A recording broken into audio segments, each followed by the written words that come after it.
Karong buntaga ato mahinabi ang usa ka Cebuana singer nga nakapadani sa ato ang mga kasing-kasing. Busa atong ilailahon pa si Lila Laborada. Mayong buntag, Lila, and welcome to GMA Regional TV Live. Hello, Miss. Maing buntag. Thank you for welcoming me here. And of course, thank you also, Lila, for spending your morning with us. Kumusta naman ka? I am doing great. Pero medyo busy sa online classes sa school. Busy jud. Aside from being a student, karon recording artist naman jud ka, Lila, we'd like to know, giunsa nimo pagsugod ang imuhang karera sa singing? Choir member man ko sa San Roque, Lipata. Then, nag-ask siya if pwede ba ko mo interpret siyang song like for a competition.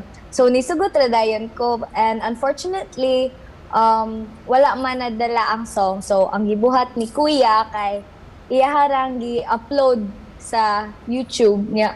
Moto na shock na lang mi nga ni-hit ang kanta. Like, marag wow, naabot siya 1 million views. And sukad nga mi sikat og mi trending ang imuhang kanta. Aside from Pasabta Ko, unsa pay mga songs nga nalakip sa imuhang na-record? Ikaw lang talaga na ay Tagalog song, Ikaw lang talaga, then na ay Crazy for You, and Sulod sa Kong Dughan. Kani sila mga original Bisaya music ni sila. Si Kuya Brian nag-compose ani. And aside sa mga Bisaya songs, kay naapod ko mga na-interpret nga songs like for the National Youth Day last year. Ako kay usa ko sa ni-interpret sa theme song katong Servants of the Lord.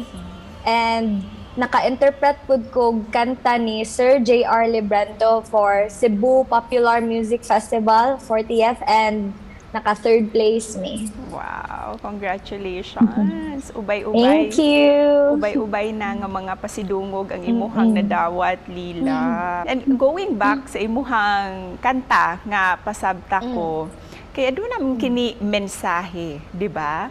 Pero ikaw ba personally, will you chase the person who broke your heart, Lila? Siguro mo hatag pa kog second chance, pero beyond that kay di na ko mo hatag. No, learn when to stop, learn when to let go. At wala jud kog nakaag.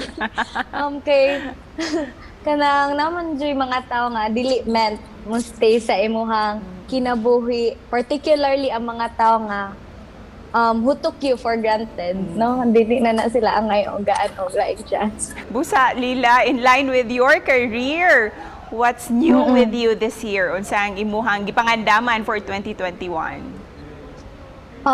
Wala pa man noon ko yung new single, Miss, pero like pag February kay gi-release ni Kuya Brian ang kanang piano version sa song nga Pasabta Ko, sumurag guul-guul, mas guul yung tingali to paminaon.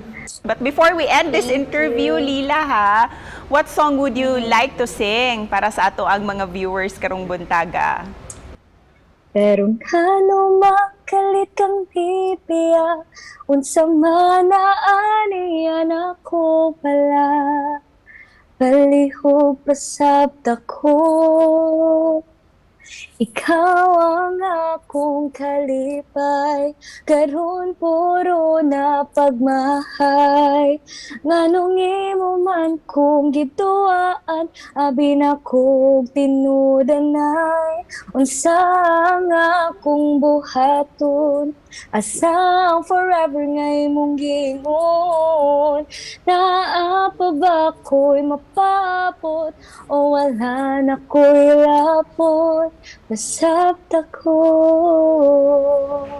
Nice. Beautiful voice, Lila. Thank you for that song. Amazing. Thank you, Will. And of course, Lila, unsa imuhang gustong ibilin nga mensahe para sa tanan natong mga kapuso nga nananaw karon?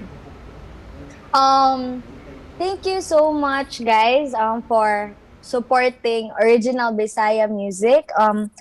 Padayon ta og mopadayon pud mi og palipay sa inyo gamit amo ang musika. So ana siya.